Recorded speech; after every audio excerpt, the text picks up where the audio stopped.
श्री आदित्यकवचं विनियोगः। ॐ अस्य श्री आदित्यकवचस्तोत्रमहामन्त्रस्य अगस्त्यो भगवान् ऋषिः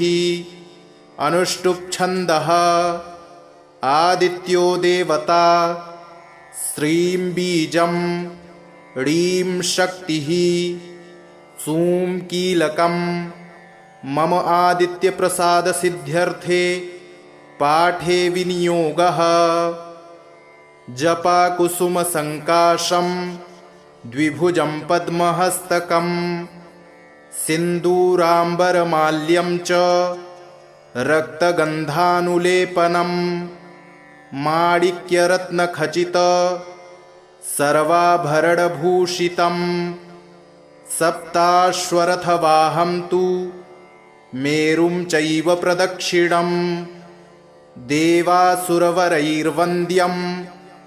घृणिभिः परिसेवितं ध्यायेत् पठेत् सुवर्णाभं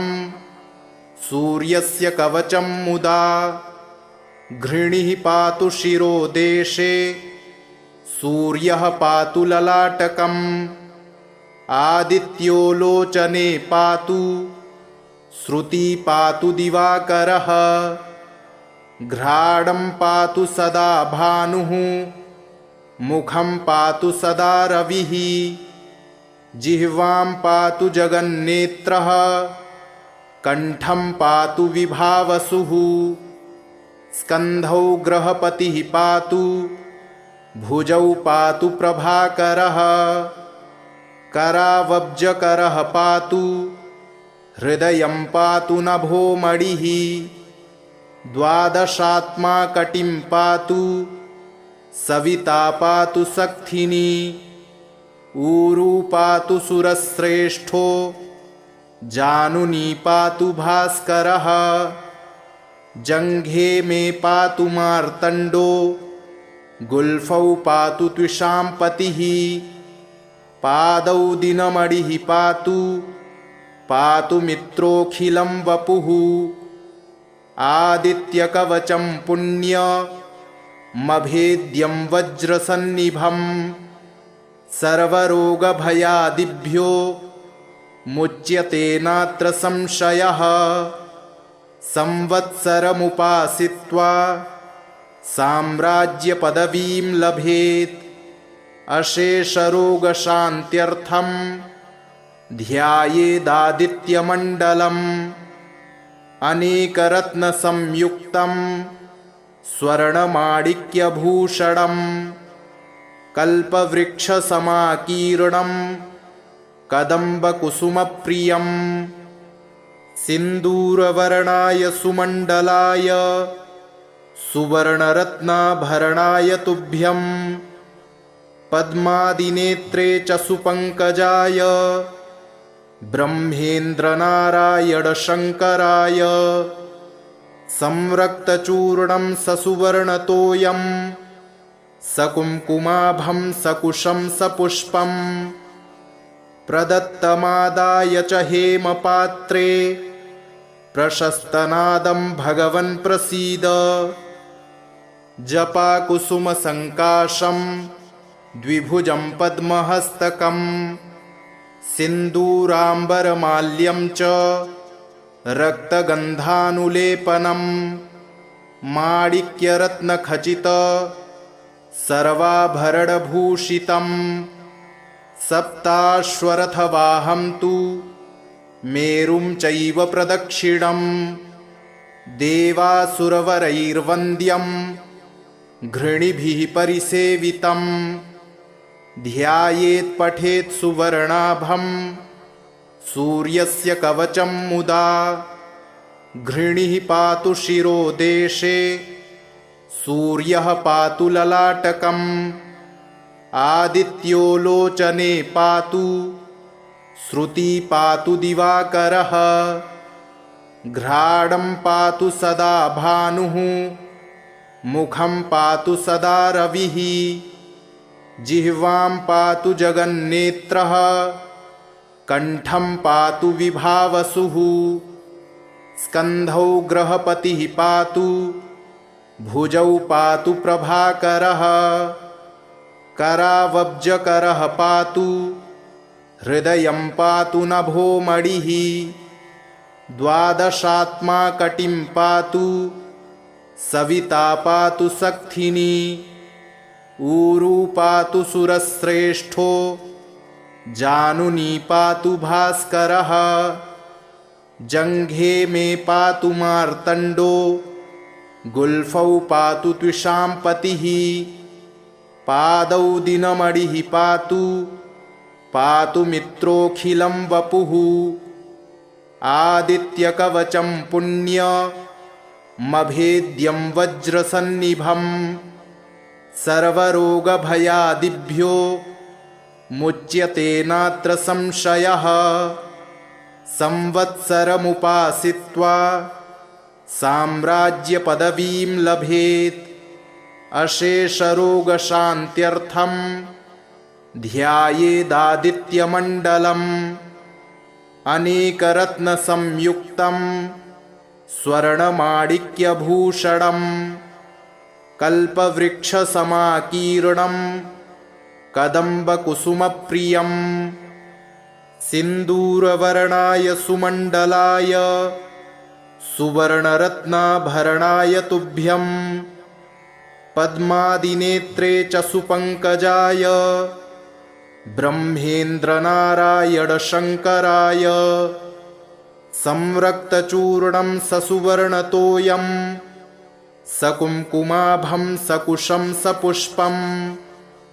प्रदत्तमादाय च हेमपात्रे प्रशस्तनादं भगवन् प्रसीद जपाकुसुमसङ्काशं द्विभुजं पद्महस्तकं सिन्दूराम्बरमाल्यं च रक्तगन्धानुलेपनं माणिक्यरत्नखचित सर्वाभरणभूषितं सप्ताश्वरथवाहं तु मेरुं चैव प्रदक्षिणं देवासुरवरैर्वन्द्यं घृणिभिः परिसेवितं ध्यायेत् पठेत् सुवर्णाभं सूर्यस्य कवचं मुदा घृणिः पातु शिरोदेशे सूर्यः पातु ललाटकम् आदित्यो लोचने पातु श्रुति पातु दिवाकरः घ्राणं पातु सदा भानुः मुखं पातु सदा रविः जिह्वां पातु जगन्नेत्रः कण्ठं पातु विभावसुः स्कन्धौ ग्रहपतिः पातु भुजौ पातु प्रभाकरः करावब्जकरः पातु हृदयं पातु नभोमणिः द्वादशात्मा कटिं पातु सविता पातु सक्थिनी ऊरू पातु सुरश्रेष्ठो जानुनी पातु भास्करः जङ्घे मे पातु मार्तण्डो गुल्फौ पातु त्विषां पतिः पादौ दिनमणिः पातु पातु मित्रोऽखिलं वपुः आदित्यकवचं पुण्यमभेद्यं वज्रसन्निभं सर्वरोगभयादिभ्यो मुच्यते नात्र संशयः संवत्सरमुपासित्वा साम्राज्यपदवीं लभेत् अशेषरोगशान्त्यर्थं ध्यायेदादित्यमण्डलम् अनेकरत्नसंयुक्तं स्वर्णमाणिक्यभूषणं कल्पवृक्षसमाकीर्णं कदम्बकुसुमप्रियं सिन्दूरवर्णाय सुमण्डलाय सुवर्णरत्नाभरणाय तुभ्यं पद्मादिनेत्रे च सुपङ्कजाय ब्रह्मेन्द्रनारायणशङ्कराय संरक्तचूर्णं ससुवर्णतोयं सकुङ्कुमाभं सकुशं सपुष्पं प्रदत्तमादाय च हेमपात्रे प्रशस्तनादं भगवन् प्रसीद। जपाकुसुमसङ्काशं द्विभुजं पद्महस्तकं सिन्दूराम्बरमाल्यं च रक्तगन्धानुलेपनं माणिक्यरत्नखचित सर्वाभरणभूषितं सप्ताश्वरथवाहं तु मेरुं चैव प्रदक्षिणं देवासुरवरैर्वन्द्यं घृणिभिः परिसेवितं ध्यायेत् पठेत् सुवर्णाभं सूर्यस्य कवचं मुदा घृणिः पातु शिरोदेशे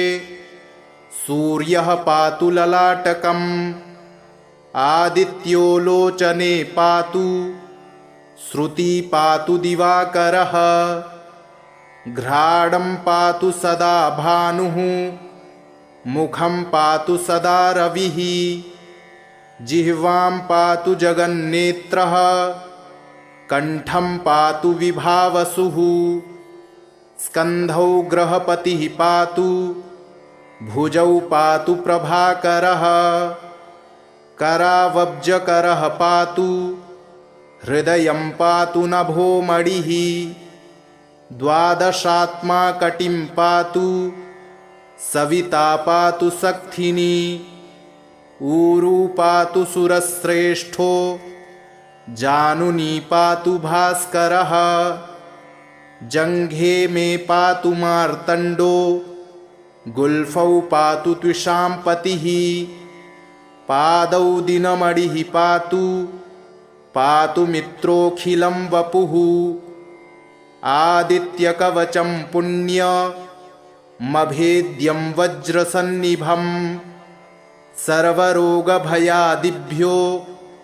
मुच्यते नात्र संशयः संवत्सरमुपासित्वा साम्राज्यपदवीं लभेत् अशेषरोगशान्त्यर्थं ध्यायेदादित्यमण्डलम् अनेकरत्नसंयुक्तं स्वर्णमाणिक्यभूषणं कल्पवृक्षसमाकीर्णं कदम्बकुसुमप्रियं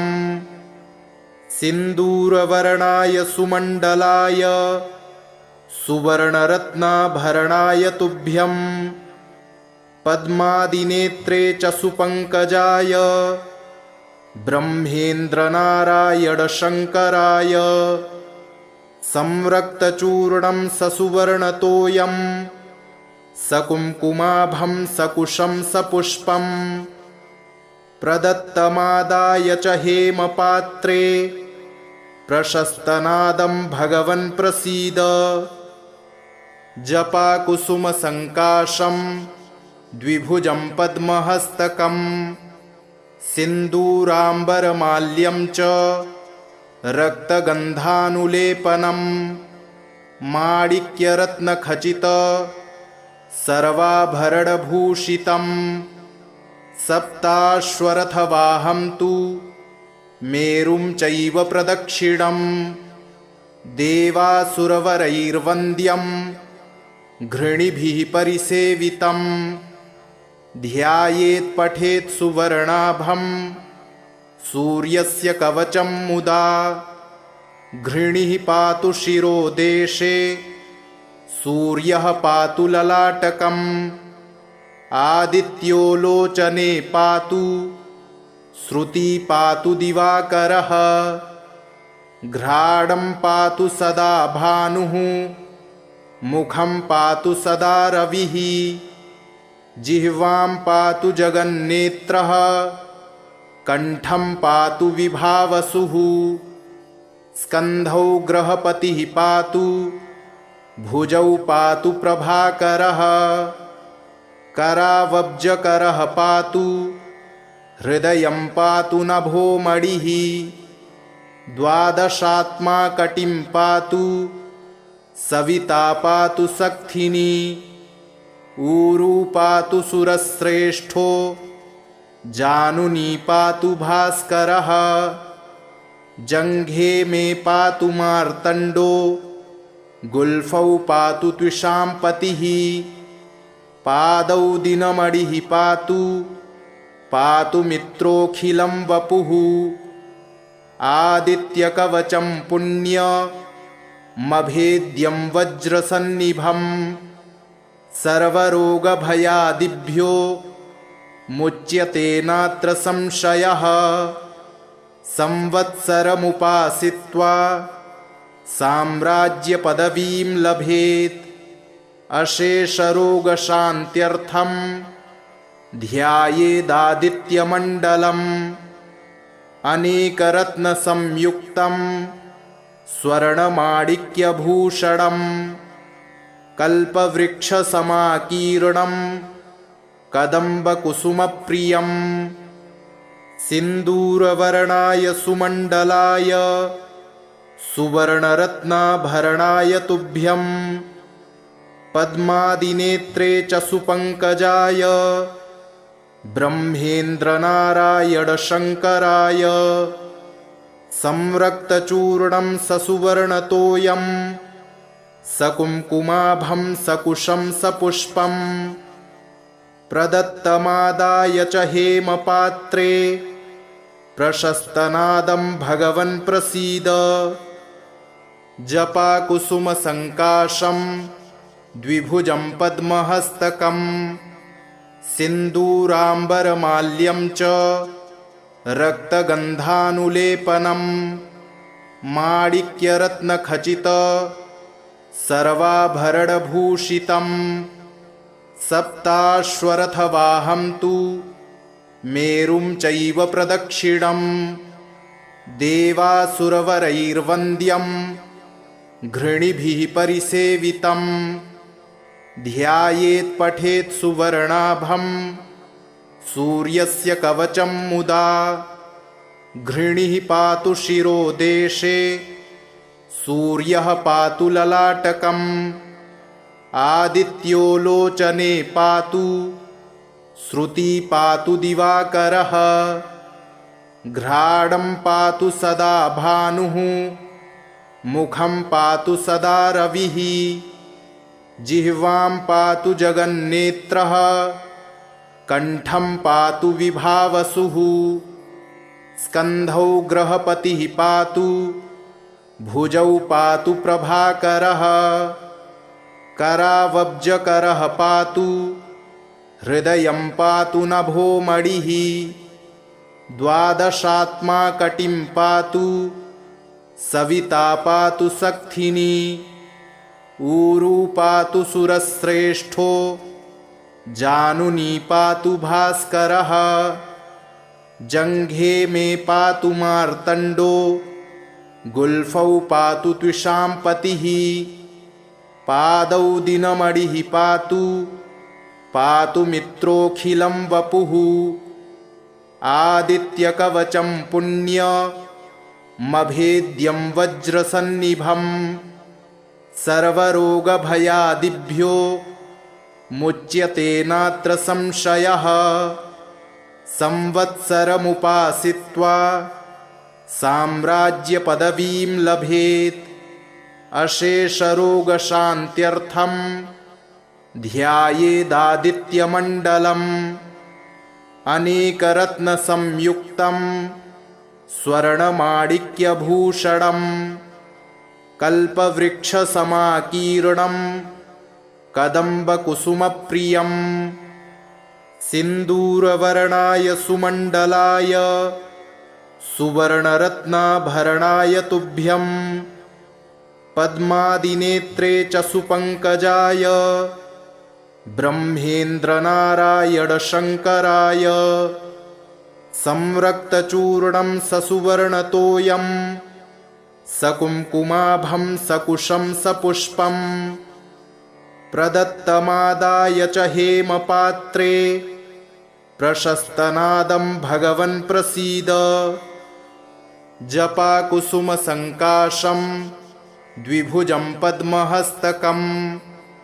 सिन्दूराम्बरमाल्यं च रक्तगन्धानुलेपनं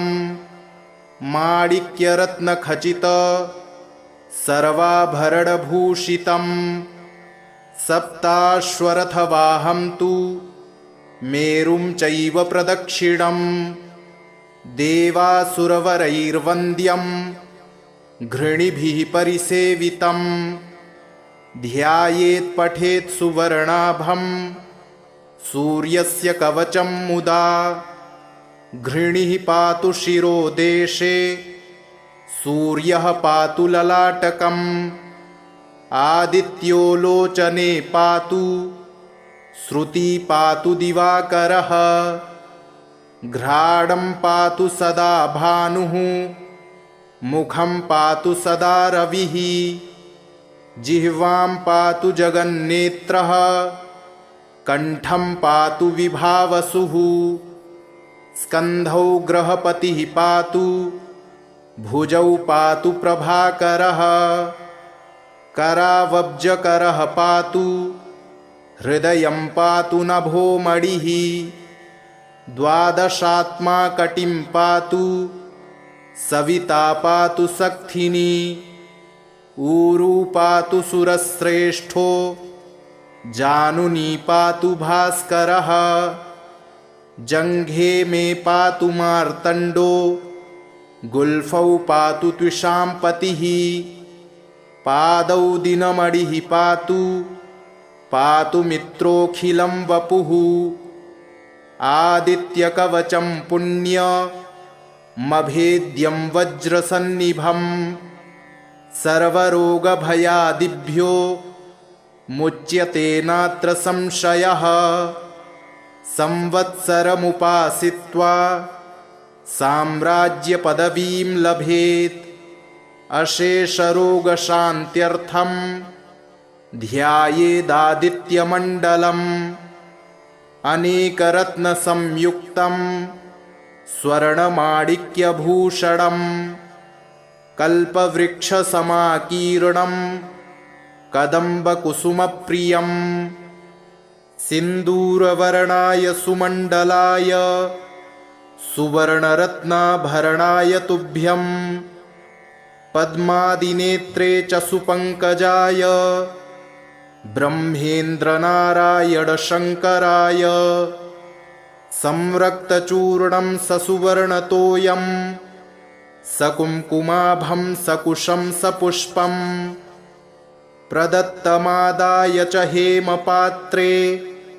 प्रशस्तनादं भगवन् प्रसीद जपाकुसुमसङ्काशं द्विभुजं पद्महस्तकं सिन्दूराम्बरमाल्यं च रक्तगन्धानुलेपनं माणिक्यरत्नखचित सर्वाभरणभूषितं सप्ताश्वरथवाहं तु मेरुं चैव प्रदक्षिणं देवासुरवरैर्वन्द्यं घृणिभिः परिसेवितं ध्यायेत् पठेत् सुवर्णाभं सूर्यस्य कवचं मुदा घृणिः पातु शिरोदेशे सूर्यः पातु ललाटकम् आदित्यो लोचने पातु श्रुति पातु दिवाकरः घ्राणं पातु सदा भानुः मुखं पातु सदा रविः जिह्वां पातु जगन्नेत्रः कण्ठं पातु विभावसुः स्कन्धौ ग्रहपतिः पातु भुजौ पातु प्रभाकरः करावब्जकरः पातु हृदयं पातु नभोमणिः द्वादशात्मा कटिं पातु सविता पातु सक्थिनी ऊरू पातु सुरश्रेष्ठो जानुनी पातु भास्करः जङ्घे मे पातु मार्तण्डो गुल्फौ पातु त्विषां पतिः पादौ दिनमणिः पातु पातु मित्रोऽखिलं वपुः आदित्यकवचं पुण्यमभेद्यं वज्रसन्निभं सर्वरोगभयादिभ्यो मुच्यते नात्र संशयः। संवत्सरमुपासित्वा साम्राज्यपदवीं लभेत् अशेषरोगशान्त्यर्थं ध्यायेदादित्यमण्डलम्। अनेकरत्नसंयुक्तं स्वर्णमाणिक्यभूषणं कल्पवृक्षसमाकीर्णं कदम्बकुसुमप्रियं सिन्दूरवर्णाय सुमण्डलाय सुवर्णरत्नाभरणाय तुभ्यं पद्मादिनेत्रे च सुपङ्कजाय ब्रह्मेन्द्रनारायणशङ्कराय संरक्तचूर्णं ससुवर्णतोयं सकुङ्कुमाभं सकुशं सपुष्पं प्रदत्तमादाय च हेमपात्रे प्रशस्तनादं भगवन् प्रसीद। जपाकुसुमसङ्काशं द्विभुजं पद्महस्तकं सिन्दूराम्बरमाल्यं च रक्तगन्धानुलेपनं माणिक्यरत्नखचित सर्वाभरणभूषितं सप्ताश्वरथवाहं तु मेरुं चैव प्रदक्षिणं देवासुरवरैर्वन्द्यं घृणिभिः परिसेवितं ध्यायेत् पठेत् सुवर्णाभं सूर्यस्य कवचं मुदा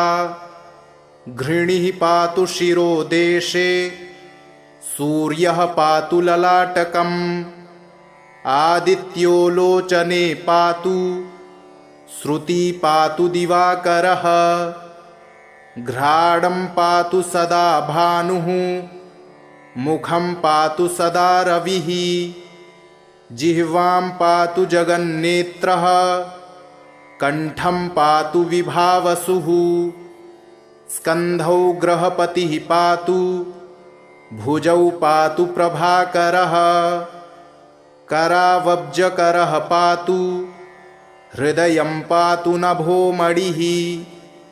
द्वादशात्मा कटिं पातु सविता पातु सक्थिनी ऊरू पातु सुरश्रेष्ठो जानुनी पातु भास्करः जङ्घे मे पातु मार्तण्डो गुल्फौ पातु त्विषाम्पतिः पादौ दिनमणिः पातु पातु मित्रोऽखिलं वपुः आदित्यकवचं पुण्यमभेद्यं वज्रसन्निभं सर्वरोगभयादिभ्यो मुच्यते नात्र संशयः संवत्सरमुपासित्वा साम्राज्यपदवीं लभेत् अशेषरोगशान्त्यर्थं ध्यायेदादित्यमण्डलम् अनेकरत्नसंयुक्तं स्वर्णमाणिक्यभूषणं कल्पवृक्षसमाकीर्णं कदम्बकुसुमप्रियं सिन्दूरवर्णाय सुमण्डलाय सुवर्णरत्नाभरणाय तुभ्यं पद्मादिनेत्रे च सुपङ्कजाय ब्रह्मेन्द्रनारायणशङ्कराय संरक्तचूर्णं ससुवर्णतोयं सकुङ्कुमाभं सकुशं सपुष्पं प्रदत्तमादाय च हेमपात्रे प्रशस्तनादं भगवन् प्रसीद।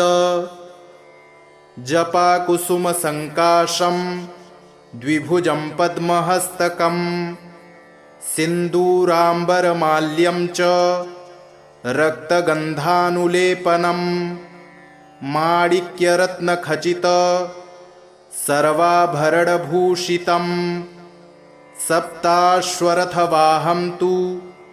मेरुं चैव प्रदक्षिणं देवासुरवरैर्वन्द्यं घृणिभिः परिसेवितं ध्यायेत् पठेत् सुवर्णाभं सूर्यस्य कवचं मुदा घृणिः पातु शिरोदेशे सूर्यः पातु ललाटकम् आदित्यो लोचने पातु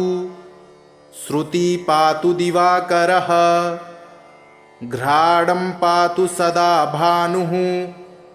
मुखं पातु सदा रविः जिह्वां पातु जगन्नेत्रः कंठं पातु विभावसुः स्कन्धौ ग्रहपतिः पातु भुजौ पातु प्रभाकरः करावब्जकरः पातु हृदयं पातु नभोमणिः द्वादशात्मा कटिं पातु सविता पातु सक्थिनी ऊरू पातु सुरश्रेष्ठो जानुनी पातु भास्करः जङ्घे मे पातु मार्तण्डो गुल्फौ पातु त्विषां पतिः पादौ दिनमणिः पातु पातु मित्रोऽखिलं वपुः आदित्यकवचं पुण्यमभेद्यं वज्रसन्निभं सर्वरोगभयादिभ्यो मुच्यते नात्र संशयः संवत्सरमुपासित्वा साम्राज्यपदवीं लभेत् अशेषरोगशान्त्यर्थं ध्यायेदादित्यमण्डलम् अनेकरत्नसंयुक्तं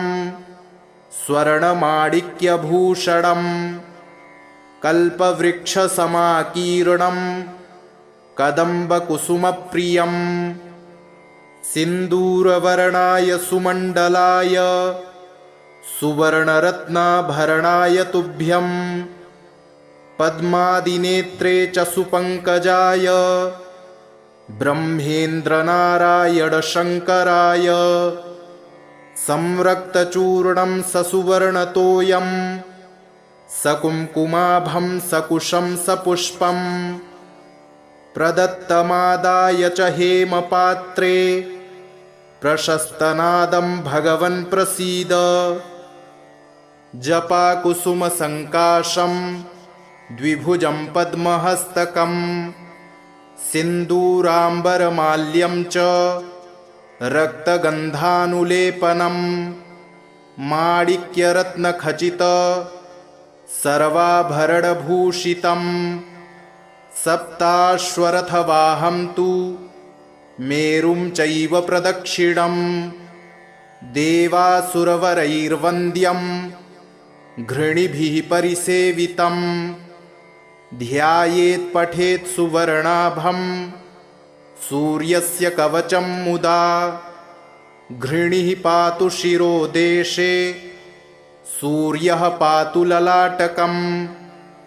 आदित्यो लोचने पातु श्रुति पातु दिवाकरः घ्राणं पातु सदा भानुः मुखं पातु सदा रविः जिह्वां पातु जगन्नेत्रः कंठं पातु विभावसुः स्कन्धौ ग्रहपतिः पातु भुजौ पातु प्रभाकरः करावब्जकरः पातु हृदयं पातु नभोमणिः द्वादशात्मा कटिं पातु सविता पातु सक्थिनी ऊरू पातु सुरश्रेष्ठो जानुनी पातु भास्करः जङ्घे मे पातु मार्तण्डो गुल्फौ पातु त्विषां पतिः पादौ दिनमणिः पातु पातु मित्रोऽखिलं वपुः आदित्यकवचं पुण्यमभेद्यं वज्रसन्निभं सर्वरोगभयादिभ्यो मुच्यते नात्र संशयः संवत्सरमुपासित्वा साम्राज्यपदवीं लभेत् अशेषरोगशान्त्यर्थं ध्यायेदादित्यमण्डलम् अनेकरत्नसंयुक्तं स्वर्णमाणिक्यभूषणं कल्पवृक्षसमाकीर्णं कदम्बकुसुमप्रियं सिन्दूरवर्णाय सुमण्डलाय सुवर्णरत्नाभरणाय तुभ्यं पद्मादिनेत्रे च सुपङ्कजाय ब्रह्मेन्द्रनारायणशङ्कराय संरक्तचूर्णं ससुवर्णतोयं सकुङ्कुमाभं सकुशं सपुष्पं प्रदत्तमादाय च हेमपात्रे प्रशस्तनादं भगवन् प्रसीद इति श्री आदित्यकवचं सम्पूर्णम्।